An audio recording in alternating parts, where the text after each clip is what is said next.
Hey guys, Matt the Fibros. Today's an exciting day. I'm going to at least start roll bar installation into my 68 Camaro. I've gathered all the tools and everything I need, so we'll just go over that first. So I have the DSE roll bar kit here. It's unassembled, obviously. So where you start on the instructions is the placement of the plates. So these are the rear plates. I do have mini tubs in the back, so I got the mini tub kit. These go around there. I have my grinder set up to grind off the bed liner and the trunk that I have in order to weld these. A couple plug welds because they weld into your frame supports back there. And then these go on the inside along these rocker panels and you weld them in. So tape measure, you have to measure back a certain amount of inches. I think it's 11 7/8 or something, but we'll go over that when that time comes. Some markers to mark that. A little die grinder to clean that metal before I start welding. A drill bits for the plug welds. And I think that's about it. I got my glasses, got my instructions. So important, the welder and welding helmet. Anyway, that's all the tools you're probably gonna need. We might have to add one, but I think we're good to get started here. So today we're gonna, in prep for the roll bar, as we talked about, the roll bar has to go right up through here.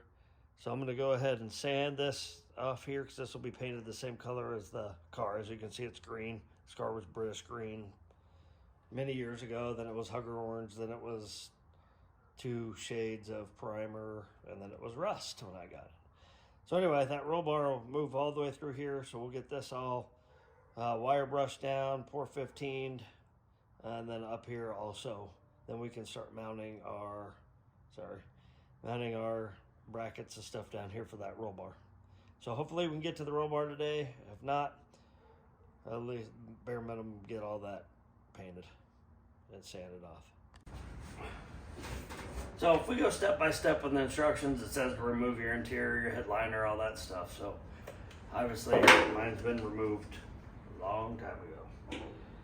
So second thing is install the doublers on the rocker and in the trunk. I'm going to start with the ones on the rockers. 14.5 inches from the wheel well. We'll put our mark here, 14.5 inches. So once that's in there, I kind of know where that's going to go. And I'll take my grinder, grind this off, and then it says you're going to put 3 holes in there for plug welds, and then you weld the whole outside diameter. So I'll get going doing that right now. And right in this part, I'm going to give you a template that I went and cut out. This is where the rear bars pass through your package tray and then connect to the doublers in the rear. So they line up with the stamp piece already in here. You just got to open up the back. So I used a little piece of cardboard here to kind of hold it in place. And then you can see where this cuts out here. So if you cut this out, you could bend these down and use it to strengthen this. So I don't know if that's really necessary, but anyway, I'm gonna get this best lined up as I can. It's kind of not really easy to do with this little flimsy piece of paper, but so you see I'll cut right here. I'll get that cut out, and that'll allow our rear bars to pass through there. All right, next thing we got to do is put the frame doublers in the back. So this is the passenger side. You see I have my trunk wrapper line, so I'm gonna have to draw a line around with my silver marker, get all that off. All right, next step, we got this all ground off. We're gonna put these frame doublers on.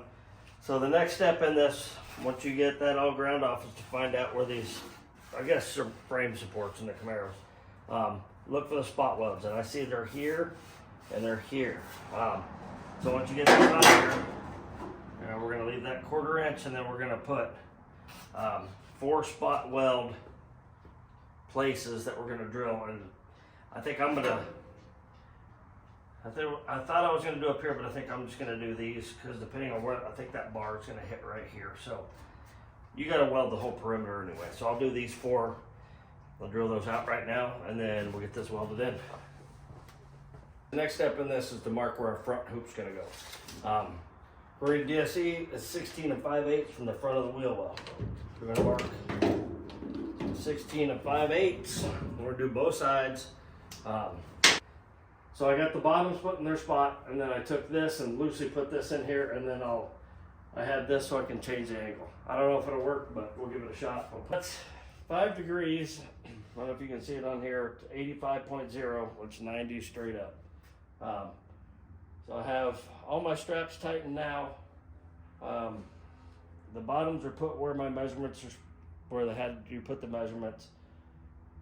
So it looks like it would hit right where the window goes up and down, but the window sits in here like this.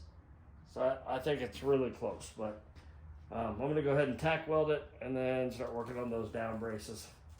I'll just double check the measurements so we don't weld it a 1/4 inch off or something. Next thing we're gonna do is we're gonna find the center line that they stamped here, and we're gonna go 19 1/4, which I already have these marked, to signify the outside of this bar. So they'll go right here. We got the marks here, so we're gonna tack weld those in right now. Morning, guys. I think this is day 3 of the roll bar. So got it all tacked in yesterday, and I went and checked everything out. I really don't like how this sits back here. It almost misses that frame doubler.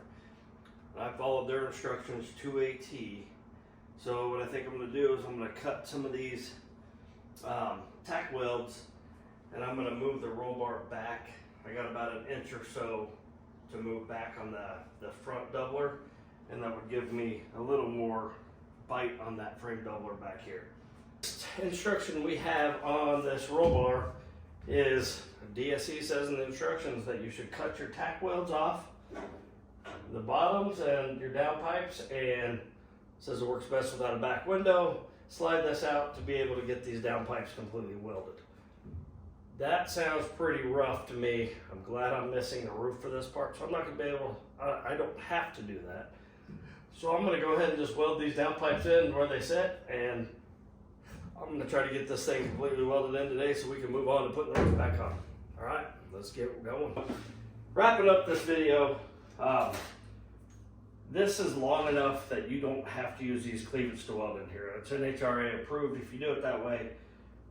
I want to use my back seat, so I'm going to use these. So the problem is that I'm having right now is without my seats that I'm going to use, I don't know where I want to put this yet. So those have to be put on. This has to be sized and cut to the right size where you're gonna put this at. I don't know if I want it higher or lower. I haven't decided yet.